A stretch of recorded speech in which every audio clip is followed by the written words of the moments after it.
Hi guys, welcome back to our channel TechUp. Today in this video I'm going to show you how to connect your Instagram with your Messenger from your PC. To do so, follow some simple steps with me.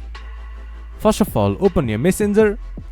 First of all, open your Facebook application or go to Facebook website from your browser. Then this type of interface will appear in your screen once you have logged into your account. Then from the top right corner you can see your profile icon.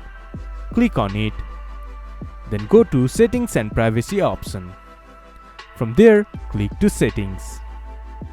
Then this type of interface will appear in your screen. From the left side of your screen, click to Account Center. There in your profile, you can see Add Account option. Click to Add Accounts. From there, log into your Instagram. Once you have logged into your Instagram, your Messenger and Instagram will be linked.